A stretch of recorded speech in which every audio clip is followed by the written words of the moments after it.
अस्सलाम वालेकुम everyone, welcome to बिब्लियोथेरेपिस्ट। उम्मीद आप सब खैरियत होंगे।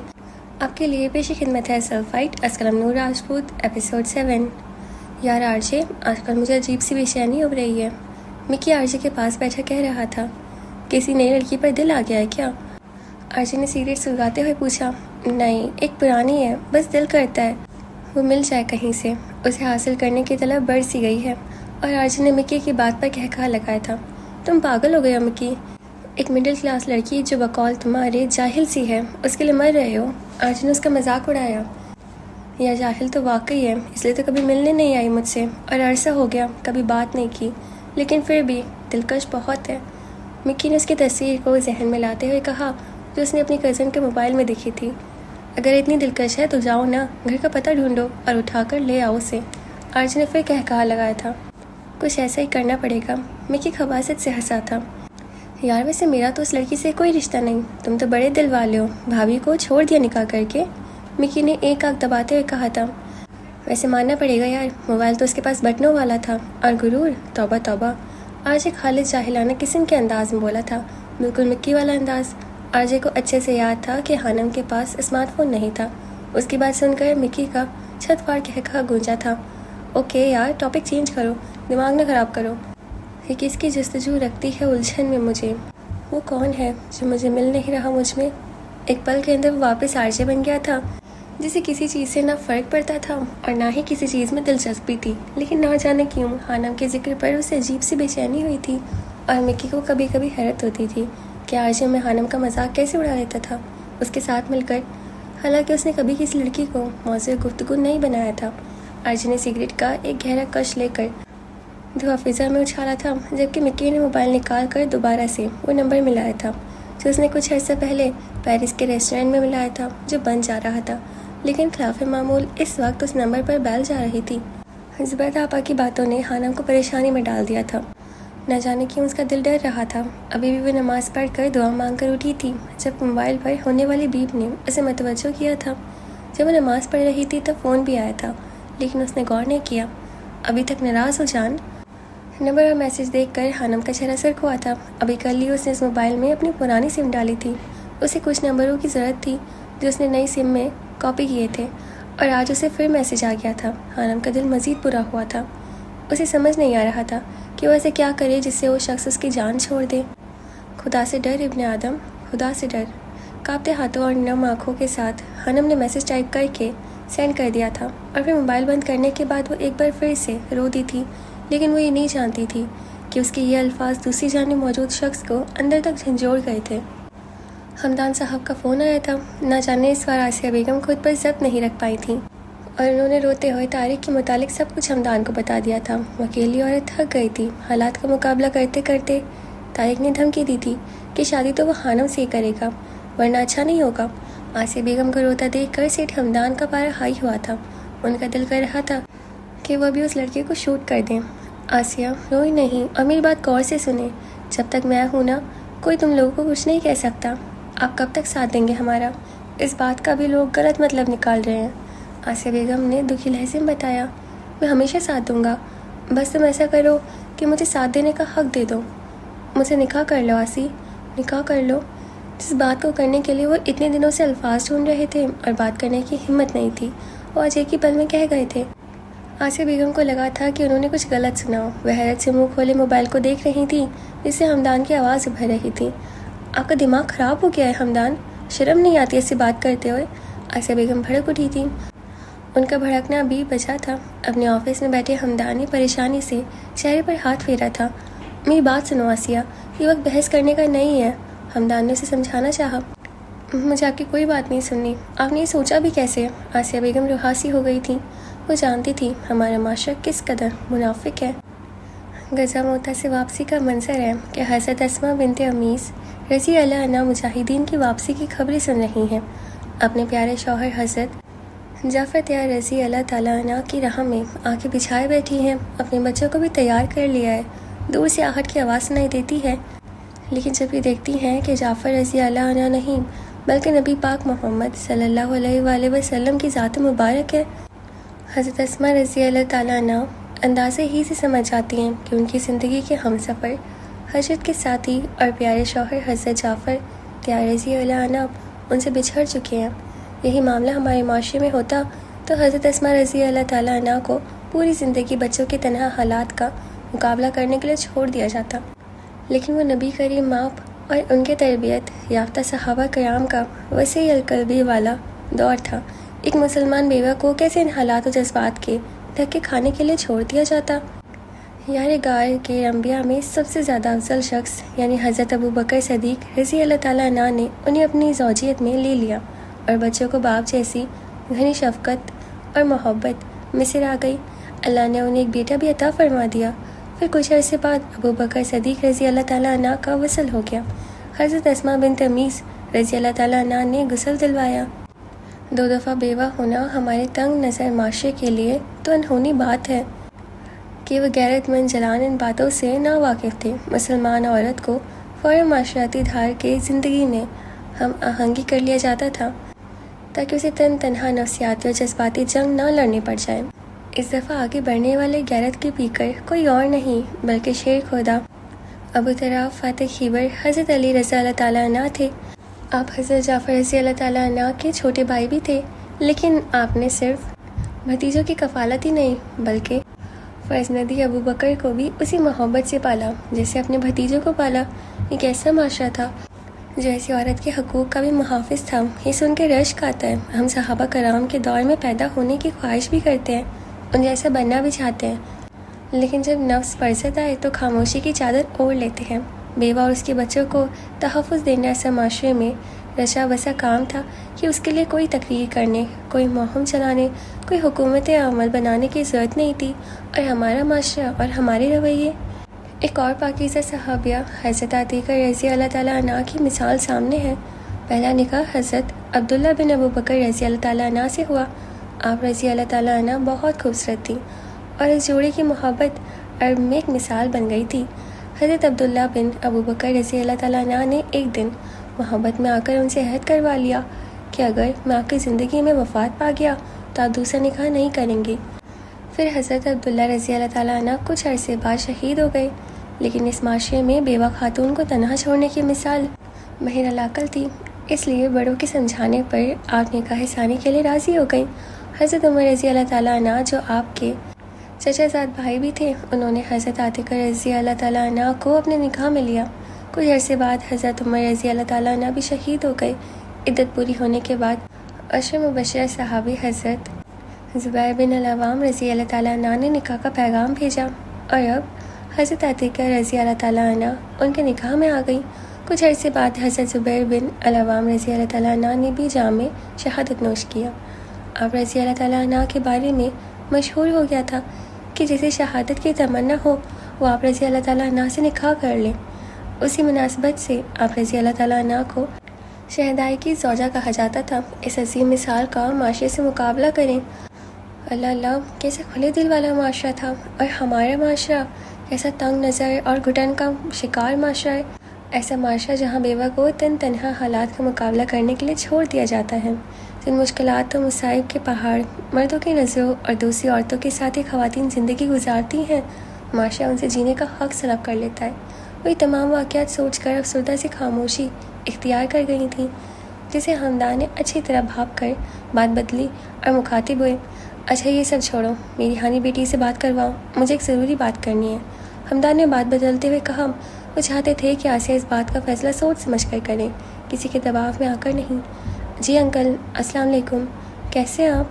आसिया बेगम ने फ़ोन हानम को पकड़ा दिया था। वालेकुम अस्सलाम। बेटा आपने लिस्ट चेक की?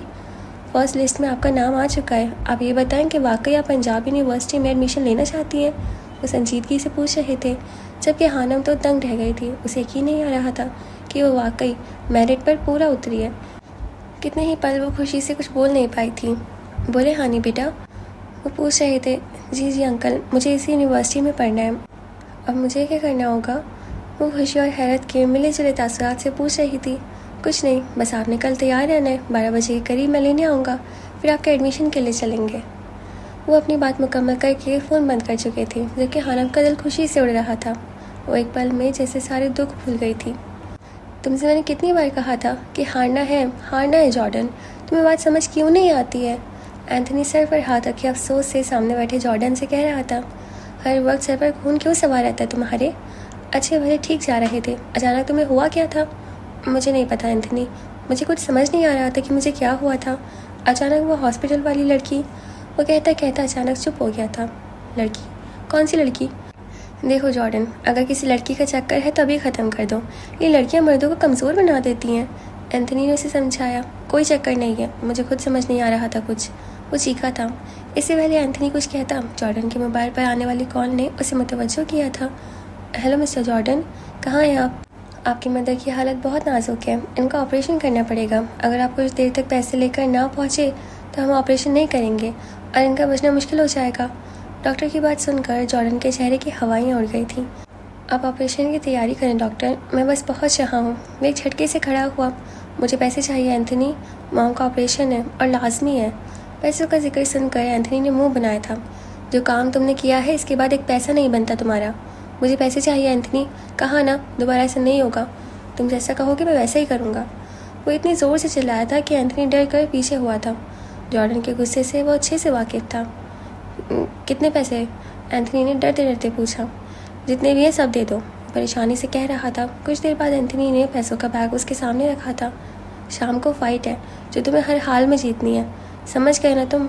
एंथनी ने कहा था। हाँ समझ गया। जॉर्डन इस बात में सर हिलाता पैसे लेकर बाहर निकल गया था। आसिया बेगम को उस रात नींद नहीं आई थी। हमदान और तारिक की बातों ने उसका सुकून ख़त्म कर दिया था। वो सारी रात जागती रही थी, कभी हानम का चेहरा देखती तो कभी तारिक का ख्याल उसे झंझोड़ देता। मेरी हानिस तारिक के लिए नहीं बनी, वो खुद से कह रही थी। और हमदान उसने ऐसा सोचा भी कैसे? वो शादीशुदा एक बेटी का बाप है, फिर उसके जहन में ख्याल कैसे आया? हमदान की बातें उन्हें सुलगने पर मजबूर कर रही थी। सारी रात सोचते सोचते गुजर गई, लेकिन वो किसी नतीजे पर नहीं पहुंच पाई थी। हमें मोहल्ला छोड़कर चले जाना चाहिए, लेकिन जाए कहाँ? सवाल उसे उलझा रहा था। जब वो किसी फैसले पर नहीं पहुंच पाती तो खुदा के हुजूर खड़ी हो गई। या अल्लाह हमारी मदद फरमा, हमारी दुनिया में तेरे सिवा कोई भी नहीं, हम पर रहम कर मालिक। न जाने कितनी देर दुआ मांगती रही थी। अल्लाह के हुजूर रोने और गिड़गिड़ाने से उसका दिल हल्का हो गया था। उसे यकीन था कि अल्लाह उनकी मदद ज़रूर करेगा, बेशक वो सुनने और जानने वाला है। जॉर्डन बेटा, तुम आ गए मेरे बच्चे। मार्था ने थोड़ी सी आंखें खोलकर जॉर्डन को देखा था तो उसका हाथ थामे पास बैठा था।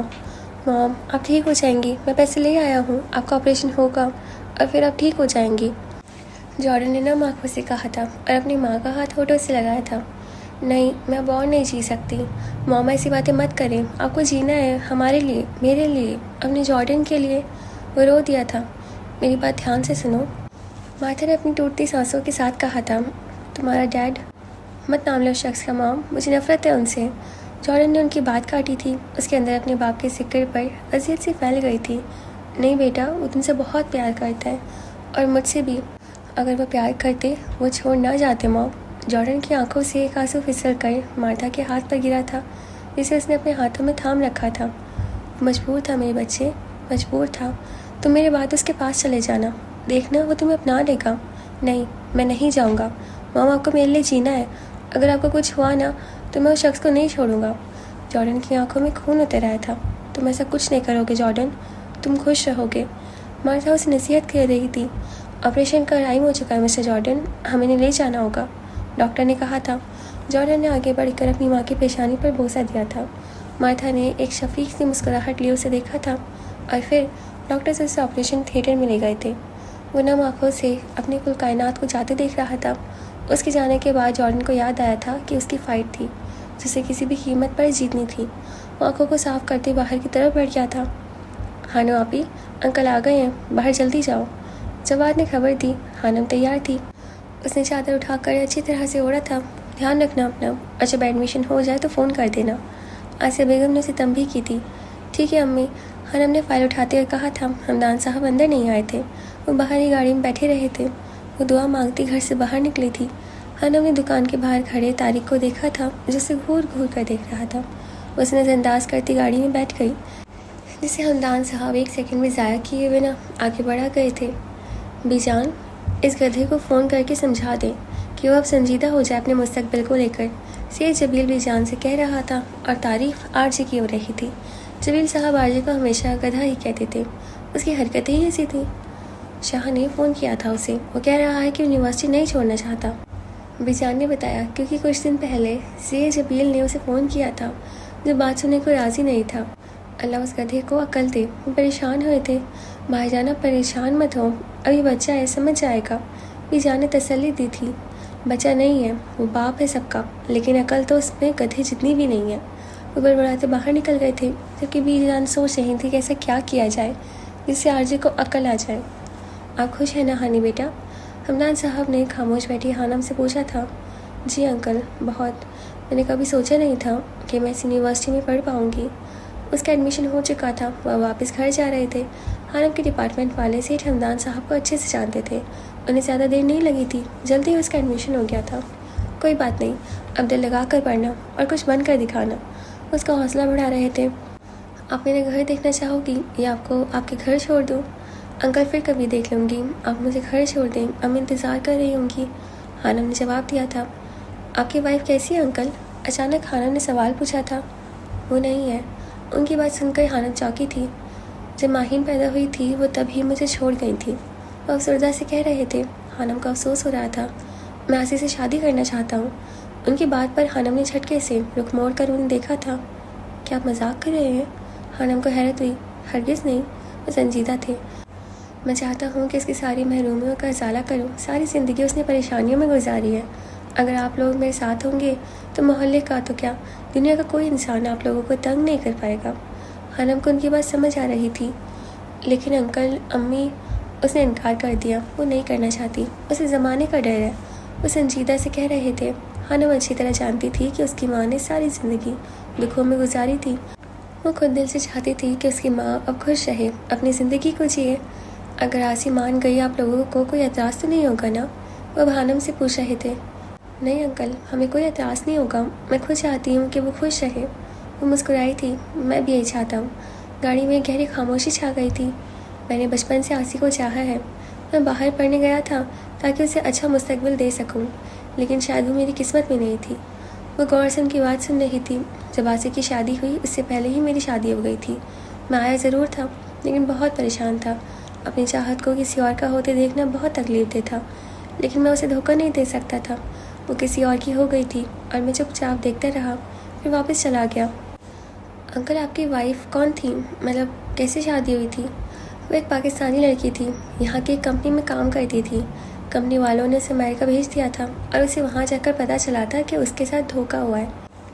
वो रात वो होटल से भाग गई थी और इत्तेफाकन मेरी गाड़ी से टकरा गई थी। इंसानियत के नाते मुझे उसे तहफ़्फ़ुज़ देना पड़ा। मैंने उसे शादी कर ली और यूँ आसी मुझसे बिछड़ गई। हानम को उनकी कहानी सुनकर हकीकतन दुख हुआ था। इतना तो कभी अबू ने भी अम्मी को नहीं चाहा होगा, इतना हमदान अंकल चाहते हैं। अल्लाह उनकी ख्वाहिश पूरी करे, आमीन। हानम ने सिदक दिल से दुआ की थी। कुछ देर बाद हमदान अंकल ने उसे घर के सामने उतारा था। वो अंदर नहीं आए थे। कोई भी मसला हो मुझे फ़ोन कर देना, मैं खुद देख लूँगा। हानम उनका इशारा समझ चुकी थी। और मैं आपके लिए दुआ करूँगी अंकल कि वो आपकी और अम्मी के लिए बेहतर करें। वो मुस्कुराकर आमीन कहते वापस जा चुके थे और हानम गहरा सांस लेकर घर के अंदर दाखिल हुई थी। आज की ये लड़ाई जॉर्डन को हर कीमत पर जीतनी थी। उसे अपने मन मुकाबिल शख्स में अपना बाप नजर आ रहा था, जिससे वो इंतहा की नफरत करता था। वो लोग बुरी तरह से एक दूसरे को मार रहे थे, मिलाकर वो जीत गया था। जख्मों से चूर वो बाकी पैसे लेकर हॉस्पिटल की तरफ भागा था। वो अपनी माँ को हर हाल में बचाना चाहता था, लेकिन शायद किस्मत की देवी उससे नाराज़ हो गई थी और मौत की देवी ने मार्था को अपना बना लिया। हम माजरत करते हैं मिस्टर जॉर्डन, हम आपकी मदर को नहीं बचा सके। डॉक्टर के अल्फाज उस पर किसी बम की तरह गिरे थे। वो इतनी ज़ोर से चिल्लाया था कि पूरा हॉस्पिटल सहम सा गया था। आप मुझे छोड़कर नहीं जा सकती मॉम, आप नहीं जा सकती। वो हॉस्पिटल की राहदारी में फ़र्श पर बैठकर इतना रोया था कि लोगों को उस पर तरस आना शुरू हो गया था।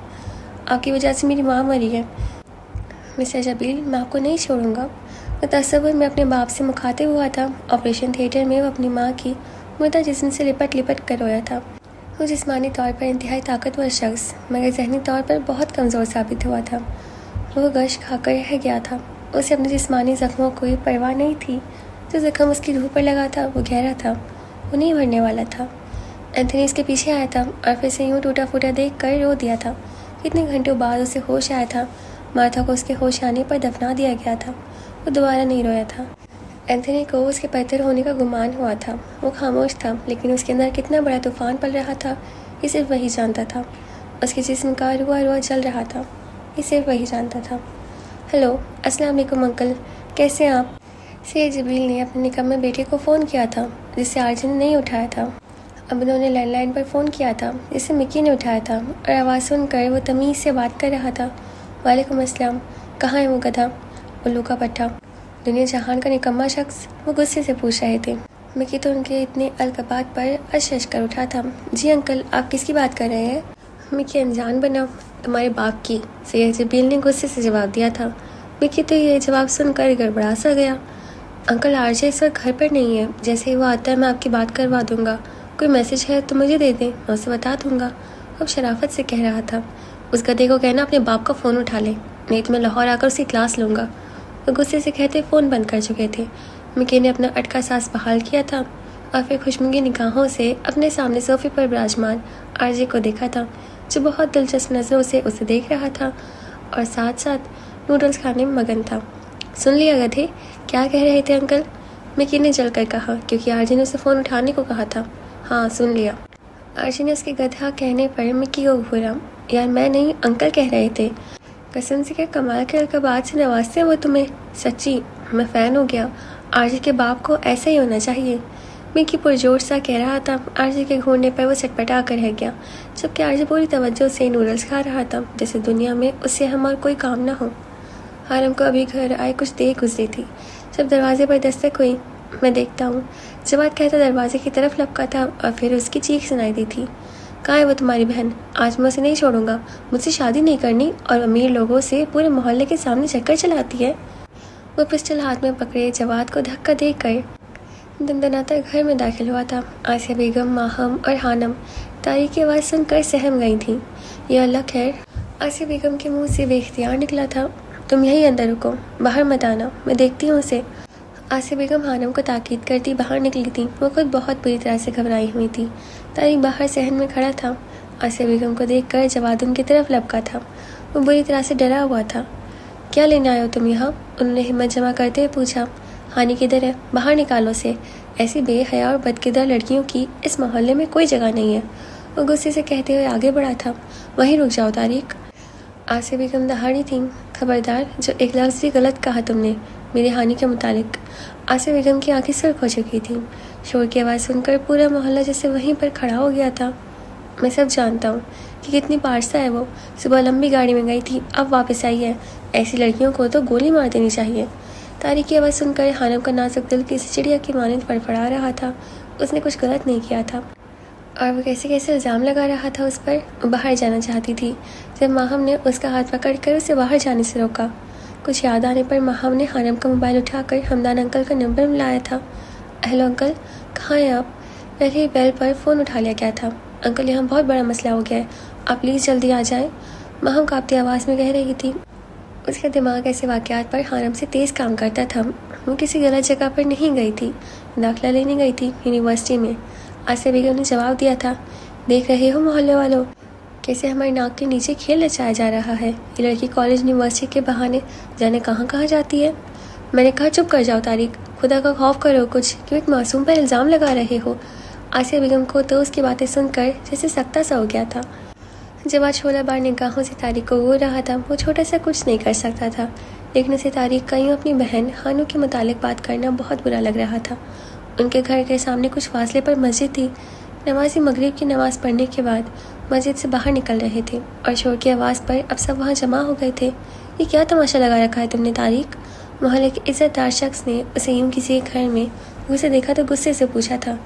बाहर निकलो, किसने इजाज़त दी तुम्हें लोगों के घरों में ये बिना इजाज़त अंदर दाखिल होने की? इमाम मस्जिद भी वहाँ आ गया था। मेरी बुराइयाँ आप लोगों को नज़र आ रही हैं, इस लड़की की नज़र नहीं आ रही जो पूरे मोहल्ले की आंखों में धूल झोंक रही है। तारिक भड़का था। भाई साहब, मेरी बेटी ने कोई गलत काम नहीं किया। वो एक इज़्ज़तदार लड़की है, यूनिवर्सिटी में दाखिला के लिए गई थी, लेकिन एक घटिया इंसान लावजा इल्ज़ाम लगा रहा है मेरी बच्ची पर। आसिया बेगम ने आगे बढ़कर इमाम मस्जिद और उस शख्स से कहा था। अच्छा, मैं इल्ज़ाम लगा रहा हूँ तो बताओ कौन है वो शख्स जिसके साथ गई थी हानी? जानने वाला है, मेरा तायाजाद भाई है, आसिया बेगम ने जवाब दिया था। हानम से बर्दाश्त करना मुश्किल हो गया था। वो इतना तो जानती थी कि तारिक पूरे मोहल्ले के सामने कुछ नहीं कर सकता। वो माहम को झटका देकर बाहर निकली थी। क्यों शोर मचा रहे हो तुम? यही हूँ मैं, भागी नहीं हूँ। वो जाने इतनी हिम्मत कहाँ से लाई थी। हानम को देखकर तारिक की आंखें चमकी थीं। वो जिस मकसद के लिए आया था उसे हर कीमत पर पूरा करना चाहता था। ओह, भागने में कोई कमी नहीं छोड़ी तुमने।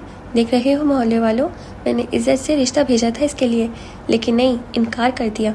अब पता चला मुझे कि मासूम चेहरे के पीछे कितनी शातिर लड़की छिपी है। वो फिर चिल्लाया था। उस लम्हे हानम को तारिक से शदीद नफरत महसूस हुई थी। इससे पहले कोई कुछ कहता, अचानक पुलिस की सायरन की आवाज़ गूंजी थी, जिसे सुनकर तारिक के चेहरे का रंग उड़ा था। उसने पिस्टल को फटाफट जेब में डाला था। चंद ही सेकंड्स में हमदान साहब पुलिस वालों के साथ अंदर दाखिल हुए थे। दरवाजे पर लगे लोगों के हुजूम ने उन्हें रास्ता दिया था। पुलिस को देखकर काफ़ी लोग रफू चक्कर हो गए थे। क्या हो रहा है यहाँ पर? पुलिस इंस्पेक्टर ने तारिक की तरफ देखते हुए गुस्से से पूछा था। तारिक तो छटपटा गया था। ये शख्स बिला वजह घर में घुस कर मारने की धमकी दे रहा है इंस्पेक्टर साहब। आसिया बेगम का गला रुंध गया था। इससे पहले तारिक कुछ कहता 2-3 सिपाहियों ने आगे बढ़कर उसे हथकड़ी लगाई थी। जब माहम ने हमदान अंकल को कॉल की, वो भी ज़्यादा दूर नहीं गए थे। इलाके के कमिश्नर उन्हें अच्छी तरह से जानते थे। उनके फ़ोन कॉल करने पर ऐसे खुद आया था तारिक को गिरफ्तार करने। माजरत चाहते हैं सेठ साहब। ऐसे हमदान अंकल से मुखातिब हुआ था। माजरत की ज़रूरत नहीं है, इसे ले जाओ और कड़ी से कड़ी सज़ा देना। वो तारिक की तरफ देखकर खूंखार लहजे में बोले थे। पुलिस तारिक को लेकर चली गई थी। आप सब लोग भी अपने घर को चलें, इमाम मस्जिद ने बाकी रुके हुए लोगों को देखते हुए कहा था। वे तमाशाई बनकर तमाशा देख रहे थे। जितने बुज़दिल थे कि हक के खिलाफ आवाज़ नहीं उठा सकते थे, वहाँ हर किसी को अपनी जान प्यारी थी। हमारे माशरे का यही अलमिया है। जहाँ पर कोई गरीब लड़की थोड़ी सी उभरती है, उसे यूँ खामोश करवा दिया जाता है। बहुत सी लड़कियों को बेमौत मार दिया जाता है। इमाम साहब, मुझे आपसे ज़रूरी बात करनी है। हमदान साहब ने इमाम मस्जिद को जाते देखा तो कहा। वो रुक गए थे और साथ में वो समझदार और अक्लमंद हाजी भी था, जो मोहल्ले का सरबराह कहलाता था, जिसकी अपनी बेटी की बारात ने ऐन मौके पर आने से इनकार कर दिया था। वजह जो भी थी, लेकिन इल्ज़ाम लड़की पर आया था। तारिक कहता रहा था, लेकिन पुलिस वालों ने उसकी एक ना सुनी थी। उसे ले गए थे। जी कहिए, इमाम मस्जिद ने इज्जत से जवाब दिया था। उसे हमदान साहब शख्सियत से ही कोई बड़े आदमी लगे थे, जो बहुत सुलझे हुए थे। मैं अपनी चचाजाद कज़न आसिया से, जो पिछले 10 सालों से बेबकी और गुर्बत की ज़िंदगी गुजार रही है, निकाह करना चाहता हूँ। क्या मैं कर सकता हूँ? क्या इसमें कोई गुनाह तो नहीं है? वो संजीदा सा पूछ रहा था। लोग जा चुके थे, सिर्फ हाजी साहब और इमाम मस्जिद वहाँ मौजूद थे। आसिया बेगम को तो जैसे करंट लगा था। उनका सर चकरा गया था। पहले तारिक ने एक ड्रामा लगाया था और अब हमदान। नहीं, कोई गुनाह वाली बात नहीं है, बल्कि ये तो सुन्नत रसूल आप है और बहुत ही नेक काम है। और ये हदीस सुनाई, शादी सुन्नत है। अल-मोमिनीन सईदा आशिया सिद्दीक़ा रज़ी अल्लाह ताला अन्हा से मरवी है कि अल्लाह के महबूब आपने इरशाद फरमाया, निकाह मेरी सुन्नत है, बस जो शख्स मेरी सुन्नत पर अमल ना करे वो मुझसे नहीं। लिहाजा निकाह करो, क्योंकि मैं तुम्हारी कसरत की बुनियाद पर दीगर उम्मतों पर फ़ख्र करूँगा। वो कुछ कहना चाहती थी, जब इमाम मस्जिद ने शाइस्तगी से जवाब दिया, तो फिर आप इस नेक काम का फरीज़ा सर अंजाम दें। मैं आसिया और बच्चों को आज ही अपने साथ ले जाऊँगा। यहाँ पर ये लोग महफूज नहीं है, हमारे साथ चलो। इमाम मस्जिद ने उन्हें मस्जिद की तरफ चलने का इशारा किया था। वो कुछ कहे बिना उनके पीछे चले गए थे। अल्लाह, ये क्या हो रहा है? आसिया बेगम सर पकड़ कर बैठ गई थी। अम्मी मान जाए, इनकार मत कीजिएगा। हमदान अंकल बहुत अच्छे हैं, वो आपका बहुत ख्याल रखेंगे। हरम ने उनके पास बैठते हुए कहा था। मैंने कभी सोचा नहीं था कि ऐसे दिन भी देखने पड़ेंगे। वो रो दी थी। मामा रोए ना, जवाब उनसे लिपट गया था। कितनी ही देर माहम और हानम ने उन्हें समझाया था। आसिया बेगम हालात से हार गई थी। 1 घंटे बाद उनकी रजामंदी से हमदान साहब और आसिया बेगम का निकाह करवा दिया गया था। और मोहब्बत की खूबसूरती तो यही है कि वो मिले तो महरम बन के मिले। तकरीबन रात 9 बजे वो लोग हमदान साहब के यहाँ पहुँचे थे। उनका घर वारिया टाउन में था। आसिया बेगम तो इतना बड़ा घर देखकर हैरान रह गई थी। एक बैग में उनके चंद कपड़े थे, जो मुलाजमों ने आगे बढ़कर आसिया बेगम के हाथ से पकड़ लिए थे। वो बहुत रोई थी। वो सब भी रोए थे। उन सब के लिए हादसा तकलीफ दे था। जितना रोना था तुमने रो लिया आसी। आज के बाद तुम्हारी आंखों में एक आंसू नहीं आएगा। वो कितनी संजीदगी से कह रहे थे। वो लाउंज में बैठे थे। हानम का सर दर्द से फट रहा था। तारिक ने जो किया था आज वो नाकाबिले फरामोश था। सुबह वो कितनी खुशी खुशी गई थी यूनिवर्सिटी दाखिले के लिए। अब एक ही रात में उनकी ज़िंदगी बदल गई थी। रज़िया, माहिन के साथ वाले कमरों को हानिया और माहम के लिए साफ़ करो फटाफट, वो हुक्म दे रहे थे। हम गौर से हर एक मुलाजिम को देख रही थी। उसकी तेज़ नज़रों ने मुलाजिमिन की गिनती भी कर ली थी। गुलामदीन, खाना लगाओ, मैं फ़्रेश होकर आता हूँ। जी साहब। मुलाजिम जो उन सबको हैरत से देख रहे थे उसके हुक्म पर दौड़े चले गए थे। आप लोग भी फ्रेश हो जाएं बेटा, वो ऊपर दाई तरफ माही का कमरा है, वहीं चली जाएं और चेंज कर लें, फिर सब खाना खाते हैं। उनके कहने की देर थी, जवाद ने ऊपर की तरफ दौड़ लगा दी थी। खानम और माहम आगे पीछे सीढ़ियों की तरफ बढ़ी थी और आसिया बेगम भी सोफे से उठकर उनके पीछे जाने लगी थी जब हमदान की आवाज़ गूंजी। कहाँ जा रही हो आसी? हमारा कमरा इधर है। आसिया बेगम के कदम रुके थे। वह इस बात में सर हिलाती हमदान के पीछे चली गई थी। माहम ने मुश्किल से अपनी मुस्कुराहट जब्त की थी। ऊपर मरो, खानम ने उसे घूरते हुए कहा था और वह खिलखिलाती ऊपर की जानिब बढ़ गई थी। माथा के बिना जॉर्डन को घर काटने को दौड़ रहा था। उसकी हालत बुरी थी, बाल बिखरे पड़े थे, शिव बड़ी हुई थी, अब कोई इसका ख्याल रखने वाला नहीं था। मॉम, आप क्यों चली गई? खाली घर में इसकी आवाज़ गूंज कर रह गई थी। वो रो रहा था और फिर न माँ के लिए अपनी माँ के कमरे की तरफ बढ़ गया था। वह कुछ ढूंढ रहा था, कोई ऐसा सुराग जो उसे उस शख्स तक ले जाए जो उसकी माँ की मौत का जिम्मेदार था। उसे याद था माथा अक्सर लकड़ी का बॉक्स खोले बैठी रहती थी। वह उसकी अलमारी खोले उस बॉक्स को ढूंढ रहा था। उसके सर पर खून सवार था। वह अपनी माँ की गई हर नसीहत को भूल गया था। कुछ देर बाद वो उस बॉक्स को ढूंढने में कामयाब हो गया था जिस पर मोटा सा ताला लगा था, लेकिन बहुत कोशिश पर भी उसे चाबी नहीं मिली थी। वो उस बॉक्स को पकड़े अब किचन की तरफ बढ़ गया था। यकीनन वो उस ताले को तोड़ने वाला था। हमदान साहब का मोबाइल कब से रिंग कर रहा था। आसिया उलझन ज़्यादा नज़रों से कभी मोबाइल को देखती तो कभी वॉशरूम के दरवाजे को देख रही थी जहाँ वो कपड़े बदल रहे थे। कुछ देर बाद वो शलवार कमीज़ पहने बाहर निकले थे। आसिया बेगम को महसूस हुआ था जैसे वक्त उसको छू कर नहीं गुजरा था। वो आज भी उतने ही जवान नजर आ रहे थे जितने 22 साल पहले, बल्कि अब उसकी शख्सियत मज़ीद जवाबदार हो गई थी। तो मिला है तो यह एहसास हुआ है मुझको, ये मेरी उम्र मोहब्बत के लिए थोड़ी है। एक ज़रा सा गमे दौरा का भी हक है जिस पर मैंने वो सांस भी तेरे लिए रखी छोड़ी है। घबराने की ज़रूरत नहीं आसी, अभी तुम्हारा घर है, इसे तुम नहीं संभालना है। वो शायद उसकी उलझन भाग गए थे। इससे पहले वो कुछ कहती मोबाइल पर दोबारा रिंग हुई थी। मोबाइल की स्क्रीन पर हशाम जबील चमक रहा था। अस्सलाम वालेकुम अंकल। उनके फ़ोन उठाने पर दूसरी तरफ से आवाज़ उभरी थी। वालेकुम अस्सलाम, कैसे हो हशाम बेटा? वो फ्रेश से पूछ रहे थे। जी अंकल, अल्हम्दुलिल्लाह, आप सुनाएं कैसे हैं? मैं बिल्कुल ठीक हूँ। सुनाओ बरखुरदार, कैसे याद किया मुझे? वो अंकल वापस आए किसी फाइल का पूछ रहे थे। हशाम की बात पर हमदान साहब का कहका उभरा था। ज़िया जबील तुम्हें बिजनेस में बनाकर दम लेगा हशाम, मुझे यकीन है, वो दिलचस्पी से कह रहे थे। बस अंकल, जितना मर्जी दूर रह लो, बाबा साहिब फिर भी मुझे घसीट लेते हैं इस बिज़नेस की दुनिया में। हशाम ने गहरी सांस लेते हुए बताया। चलो कोई बात नहीं, मैं फ्री होकर खुद बात करता हूँ तुम्हारे बाबा से, तुम परेशान मत हो। हमदान साहब उसे तसल्ली देते फ़ोन बंद कर चुके थे। माहीन का कमरा बहुत खूबसूरत था। वहाँ मौजूद हर चीज़ बहुत कीमती थी। उसकी अलमारी में बहुत से नए कपड़े लटके हुए थे। माहम ने चेंज कर लिया था। अलबत्ता खानम खिड़की खोले आसपास का मायना करने में मगन थी। उसने कभी आसाइशों वाली और ब्रांडेड ज़िंदगी गुजारने की ख्वाहिश नहीं की थी। वो नहीं जानती थी कि ज़िंदगी उसके साथ क्या करने वाली थी। चारों तरफ वैसे ही बड़े बड़े बंगले थे, गलियाँ खुली और साफ़ सुथरी थी। ये ड्रेस मुझे अजीब तो नहीं लग रहा ना? माहम की आवाज़ पर वो चौंकी थी। उसने माहिन के कपड़े पहने हुए थे जो बड़े थे, अलबत्ता शर्ट छोटी होने की वजह से ठीक लग रहे थे। अंकल ने हमारे कपड़े नहीं लाने दिए, अब मैं और क्या पहनूं? खानम के घूरने पर माहम बड़बड़ाई थी। आज मेरा मोबाइल दो, मिक्की चिल्लाया था। वो लोग रात के इस पहर टाउन में वॉक कर रहे थे। मिक्की पिछले 1 घंटे से किसी से फ़ोन पर बात कर रहा था। तंग आकर आरजी ने उसका मोबाइल छीन लिया था। तुम्हें और कोई काम नहीं है क्या? आरजी को गुस्सा आया था। रात की खामोशी में उनकी आवाज़ें गूंज कर रह गई थी। शोर की आवाज़ पर खानम ने चौंक कर नीचे की जानिब देखा था। रोशनी में उसे घर से बाहर 2-3 लड़के गुजरते दिखाई दिए थे। वो एकदम चौंकी थी। स्याह रंग की जैकेट पहने घने बाल वाले लड़के पर उसे रूहान जबील का एहसास हुआ था। अस्तगफिरुल्लाह, उसने अपनी ही सोच पर अल्लाह से माफ़ी मांगी थी। न जाने वो शख्स कहाँ से जहन में आ गया था। मुलाजमा उन्हें खाने के लिए बुलाने आई थी और वो सर झटकती खिड़की से हट गई थी। ओके जी, तो आज के लिए बस इतना ही, और आपको अब तक कैसा लग रहा है मुझे ज़रूर बताइएगा। मुझे लगता है जो मैडम के पीछे है ना, वो मिक्की ही है। आपको क्या लगता है? उसके बारे उसके जो फ़ोन पर बार बार फ़ोन कॉल आती है या फिर मैसेज आता है, मुझे लगता है वो वही इंसान है ना। और आपको अब तक कैसा लग रहा है ज़रूर बताइएगा। आपको क्या लगता है आगे क्या होगा? वैसे मुझे लगा था कि शायद इतनी जल्दी शादी नहीं होगी, इसी में उन्होंने प्रपोज़ किया, इसी में उनकी शादी हो गई। खैर अच्छा हुआ उनके साथ, वो वहाँ पे वैसे ही परेशान थे। तो अब हम देखेंगे आगे क्या होगा। और अब हम यूँ ही सुनते रहिए। प्लीज़ हमारे चैनल को सब्सक्राइब कर दीजिएगा। अपना ख्याल रखिएगा। अब हम आपसे कल मिलेंगे। खुदा हाफिज़।